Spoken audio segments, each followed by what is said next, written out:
Did you put my magazine in my butt? What? I think he put my magazine. Oh, he put it in your pocket. Yeah, I have to grab it out. I'll grab it later. But so it's kind of uncomfortable. So we'll let you know I'm still recording, of course, but you already know that. I just want to get someone comment. Actually, in a way, that was quite. He had a point. Yes, he did. He was pretty respectful about saying it. So. It's true, but I don't understand. I don't think it would be reasonable suspicion if a firearm looked like a fully automatic, because there's a lot of rifles that intentionally look like a fully automatic, but they're mostly semi-auto, right? Well, if you don't want to arouse that suspicion anymore, just carry around your bolt action. Well, that it will get the same message across. Yeah, but it doesn't arouse that suspicion. True, because but it is true that if you want your Class 3 stamp, you have to have ID. Yes, I understand that. That's agreed, and yes, you have to show. But still, I believe that you still have to have reasonable, articulable suspicion of a crime, and since they don't know that it's reasonable, articulable they don't know that it's a fully automatic, is a doubt of their reasonable suspicion. It has to be based with articulable facts. That's what I'm reading from the Terry vs. Ohio. Well, he did have a fact. He was given proper training that his MP5, the MP5 Combat that he's given for his SWAT team, that is the exact replica. It looks the exact same. I understand on the outside. So there's no other way for him to tell other than checking the firing mechanism, whether it be automatic or semi. Well, I understand that is basic understanding, but was there any articulable facts to believe with reason without a doubt that the firearm is fully auto? Other than it's a replica and he's trained, that's about it. He's trained to look. I'm not against his reaction. I'm still there defending my right. He was a great officer. Yes, I know that. He was very confident. He didn't ID me, which he followed all laws. And yes, he was following the statute that would require to give you identification when you're carrying a fully automatic weapon. True. But like I was trying to get at, almost every rifle is almost a fully automatic, except for the hunting rifle, the bolt action, of course. Well, then what I would do is, if you don't want to be, I heard that, but why do I have to change my ideal of carrying a firearm I like? Especially this is more comfortable than carrying that stupid bolt action rifle that pokes my back all the time. Well, like I said, I understand what you're getting at. Well, because if you're going to carry that, you gotta take responsibility that you're going to be checked. But what I'm trying to get at, there has to be reasonable suspicion of a crime. Well, proper military training is considered reasonable suspicion. If you have proper military training, they teach the Army the same thing. Okay. If they're given proper training to look for something, to say, look for an IED. If they see wires sticking up out of the ground, they're going to automatically assume that it's an IED. Even though it might just be a bundle of wires. They treat it just like an IED until they know for sure. I'll take that's a good point. So she's trained the same way through a military training program, through his police force training, which police force isn't military, but it's the same style training through his police force training, that he needs to treat every weapon that looks like a fully automatic as a fully automatic until he gets proof that it's not.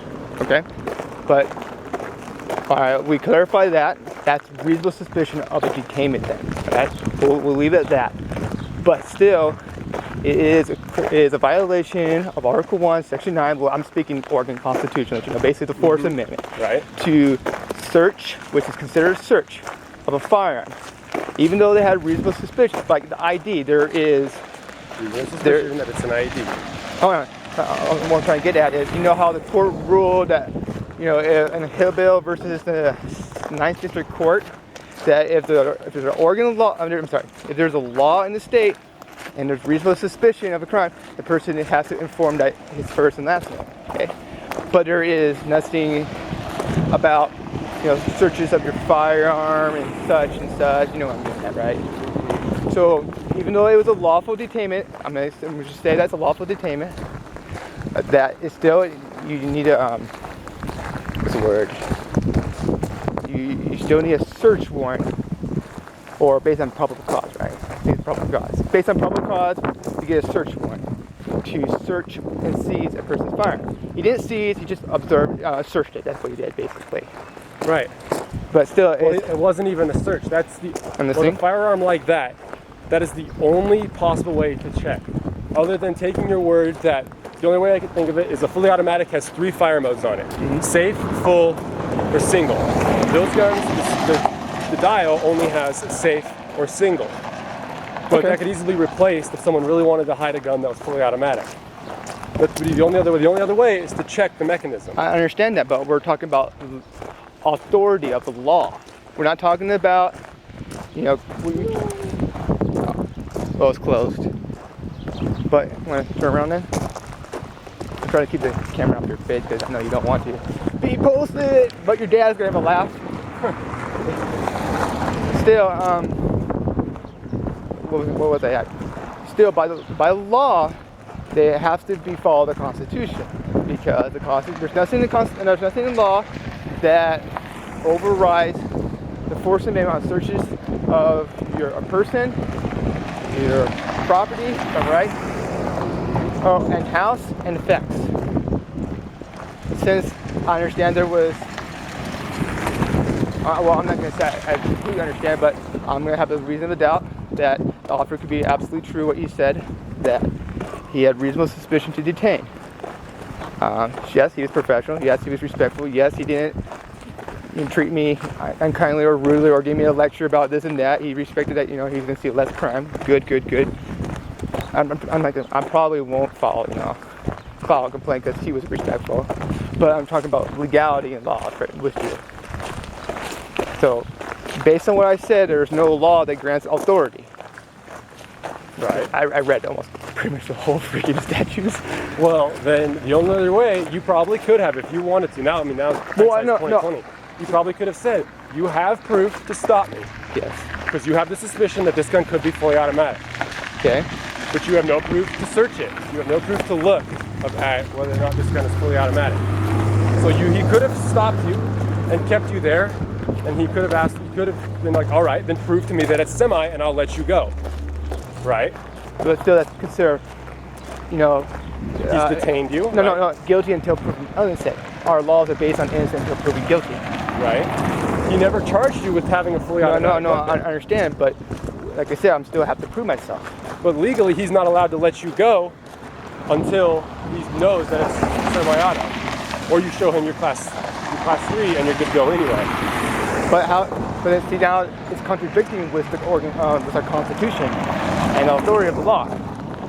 You know what I'm talking about. Oh, hey guys on YouTube, don't make fun of him if he doesn't understand.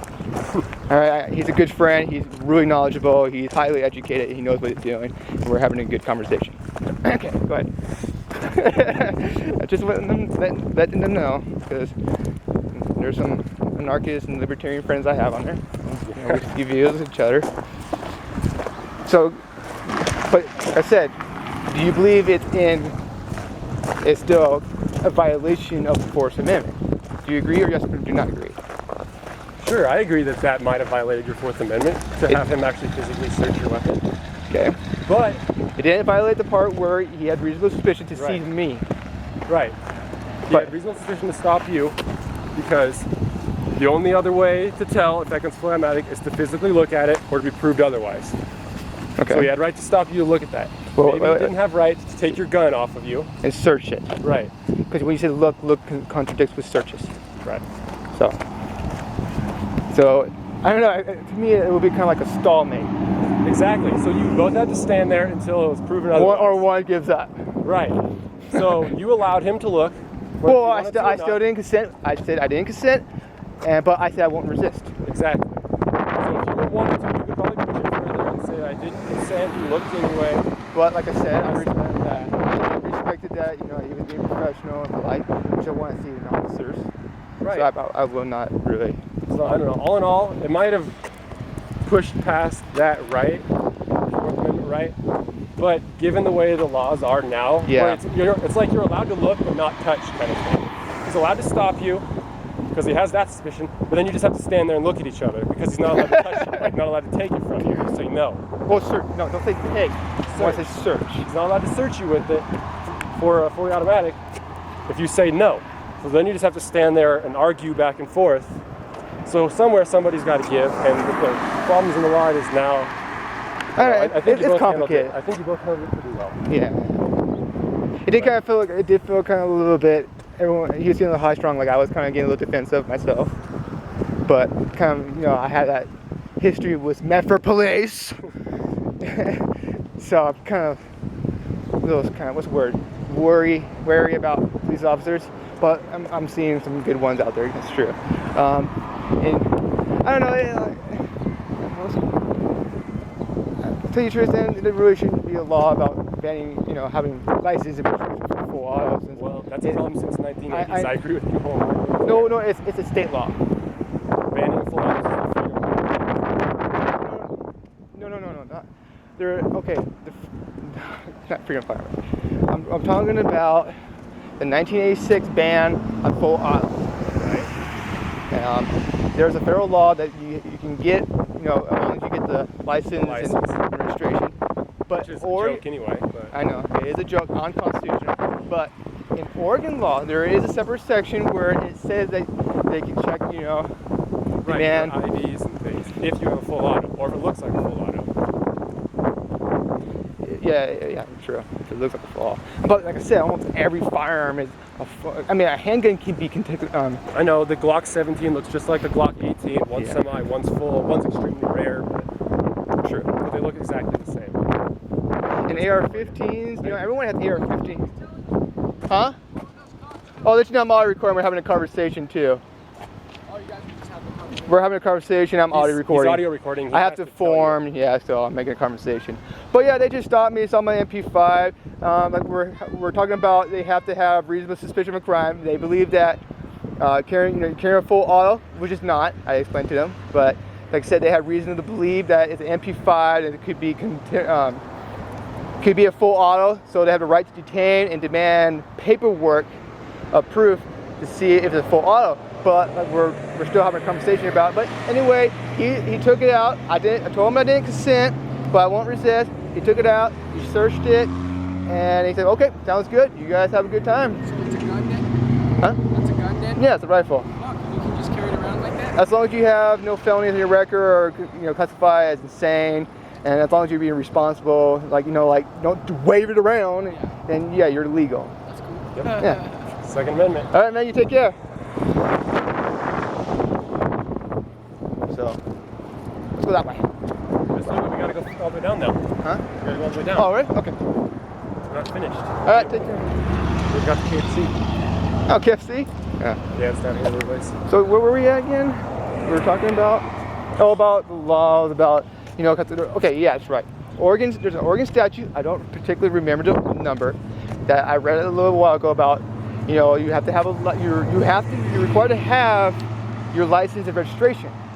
But I'm not really sure if I've seen in there that, I might be wrong, that I've seen in there that officer, when they detain you, they can see your identification. It just tells us it's required to have it. I have to relook it again. I might be wrong at the same time. I haven't really particularly looked at it because it's not a full automatic rifle. I know. I haven't really focused into it. Honestly, I would have never, I don't know.